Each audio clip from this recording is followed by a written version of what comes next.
Hal itu menjadi bukti jelas tentang pelecehan dan peremehan taraf bahasa Melayu sebagai bahasa negara dalam kalangan pentadbiran, terutama penjara awam dan juga sejumlah pemimpin. Dan ahli UNESCO baru-baru ini mengisytiharkan bahawa bahasa Indonesia sebagai 1/10 bahasa rasmi di badan dunia itu. Salah satu kaedah yang digunakan oleh Indonesia ialah gerak kerja Atashe Pendidikan dan Kebudayaan. Hai guys, jumpa lagi. Kali ini kita akan membahas nasib bahasa Melayu Malaysia. Kita tahu bahasa Melayu Malaysia sebenarnya tidaklah bermartabat, tapi tokoh Melayu Malaysia sering gembar-gembor bahwa bahasa Melayu telah mendunia. Nyatanya bahasa Melayu dilecehkan di negara Malaysia sendiri. Lucunya yang menyatakan hal itu Profesor Malaysia juga. Ada video menarik mengenai hal ini. Yuk kita simak ya. Kini Kementerian Pendidikan Tinggi mula menggerakkan pelan pemartabatan bahasa Melayu di IPT bagi tempoh 2023 hingga 2030. Kerajaan perlu memastikan pelan itu tidak tinggal menjadi tindakan yang berlangsung pelan-pelan dan tidak menimbulkan kesan positif. Saya mohon kerajaan lebih tegas dan berencana dalam pelaksanaan dasar bahasa kebangsaan. Langkah Perdana Menteri mengarahkan agar surat rasmi tidak menggunakan bahasa kebangsaan tidak dilayan memang patut dipuji. Namun barah penggunaan bahasa kebangsaan lebih parah daripada sekadar isu bahasa dalam surat. Sikap dan tindakan yang meremehkan ketetapan perkara 152/6 dalam Perlembagaan Persekutuan masih leluasa. Perkara 152/6 dengan jelas menetapkan penggunaan bahasa Melayu sebagai bahasa rasmi bagi urusan kerajaan persekutuan, kerajaan negeri dan pihak berkuasa awam. Tetapi apabila banyak mesyuarat sebagai contoh yang masih dikendalikan dalam bahasa asing atau bahasa yang dikatakan oleh mantan di Pertuan Negara ini bahasa sekerat ular, sekerat belut, hal itu menjadi bukti jelas tentang pelecehan dan peremehan taraf bahasa Melayu sebagai bahasa negara dalam kalangan pentadbiran, terutama penjara awam dan juga sejumlah pemimpin. Demikian juga penggunaan bahasa di tempat awam, iklan, nama kawasan, nama bangunan atau kompleks dan lain-lain masih sangat pekat kecenderungan penggunaan bahasa asing. Sejumlah atau kebanyakan kerajaan negeri pula tidak peka dalam penguatkuasaan penggunaan bahasa kebangsaan sehingga akhirnya berlakulah dendangan lagu, oh bangau, mengapa engkau kurus? Tak tahu siapa akhirnya yang bersalah. Dalam hal ini, saya mohon kerajaan menyegerakan penggubalan Akta DBP yang baru. Akta Dewan Bahasa dan Pustaka yang baru. Dengan salah satu perkara penting ialah penguatkuasaan penggunaan bahasa kebangsaan dalam pelbagai sektor utama di negara ini. Akta DBP 1959 sekadar memberikan kuasa pembakuan bahasa dan ejaan, sebutan, istilah, kosakata dan tata bahasa. Serta kuasa menegur, menasihati dan membimbing, yang ternyata menyebabkan DBP sering dianggap sebagai harimau kertas. Bukan kerana DBP tidak bekerja keras, tapi kerana tidak diberi ruang atau tidak memiliki kuasa penguasaan.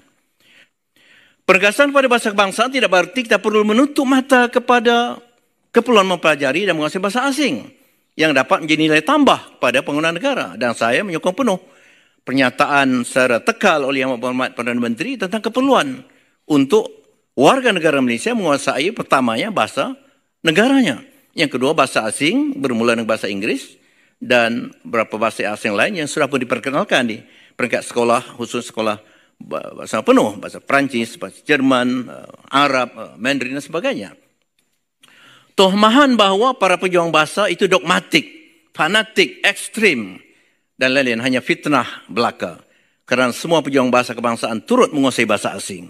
Kalau saya berada di luar negara yang tidak faham bahasa Melayu, tak mungkin saya bercakap bahasa Melayu ataupun bahasa Jawa. Saya harus bercakap dalam bahasa asing. Negara tetangga Indonesia selama puluhan tahun bekerja keras dan ahli UNESCO baru-baru ini mengisytiharkan bahawa bahasa Indonesia sebagai 1/10 bahasa rasmi di badan dunia itu. Salah satu kaedah yang digunakan oleh Indonesia ialah gerak kerja Atashe Pendidikan dan Kebudayaan kedutaan negara itu di negara-negara utama di dunia dengan program promosi dan publicity yang berkesan. Saya mohon kerajaan menggerakkan Kementerian Luar agar mewujudkan jawatan Atashe Pendidikan dan Kebudayaan yang insya-Allah dapat mengangkat bahasa, kebudayaan, kesusastraan dan aspek lain tamadun negara kita di peringkat antarabangsa. Begitulah guys, pandangan Senator Malaysia terhadap kondisi bahasa Melayu di negaranya. Walau bahasa Melayu tidak bermartabat di Malaysia, anehnya profesor yang sama juga sering membuat halusinasi bahwa bahasa Melayu telah mendunia. Ia bahkan telah melecehkan bahasa Indonesia dan bangsa Indonesia karena menganggap bahasa Melayu Malaysia itu sama dengan bahasa Indonesia. Profesor Malaysia ini juga mengklaim bahasa Indonesia sebagai bahasa Melayu lewat konsep ilusi alam Melayu. Yuk kita lanjut ya. Atau sengaja saya pilih yang agak klasik ya. Kerana ini zaman yang awal. Jadi kalau diberi peta moden tak kena. Itu tebaran atau sebaran bahasa Melayu yang sangat luas ya, dari Madagaskar demikianlah sampai ke Pulau Easter sebagai contoh. Banyak. Itu semua sahabat dan saudara mara orang lain. Orang di Pulau Solomon, di Samoa, Fiji, Tonga, New Zealand, itu orang Maori ya. Itu semua ialah sebenarnya saudara akrab orang Melayu. Hanya kemudian terpecah oleh sebab faktor sejarah, faktor geografi dan sebagainya. Yang nyata bermula dengan kerajaan Cina di bawah dinasti Tang pada abad 7 dan kerajaan Sriwijaya mewakili alam Melayu telah berinteraksi melalui laluan tamadun kebudayaan. Bahasa Melayu telah digunakan untuk pengajaran Buddha, yaitu tinggalan saya melawat tapaknya di kota Jambi, biara-biara tempat pengajian Buddha yang menggunakan bahasa Melayu sudah direkonstruksi puluhan hektar. Pasal ke-7 ini kerana ini perkara yang penting. Ada orang yang berfikir selagi masalah bahasa dalam negara tak selesai, jangan fikir masalah bahasa di luar negara. Dan saya kata mesti berjalan serentak. Nah, tunggu selesai masalah dalam negara sampai kiamat akan selesai. Jadi mesti serampang dua mata. Yang dari luar negara perlu dibuat juga kerana ada sokongan moral, sokongan psikologi apabila orang asing bercakap dan menggunakan bahasa Melayu. Kami tak menyangka hebatnya bahasa Melayu di mata dunia. Nah, itu kesan psikologi. Orang pun diadakanlah pertandingan antara bangsa, pidato bahasa Melayu, Piala Perdana Menteri. Pelibatan 60, 70, hampir 180 buah negara asing. Digerakkan kerana itu ada impak, ada dampak, kesan positif pada perkembangan dalam negara, membina balik keyakinan warga negara yang tak yakin ataupun kurang sedar akan kehebatan bahasa Melayu.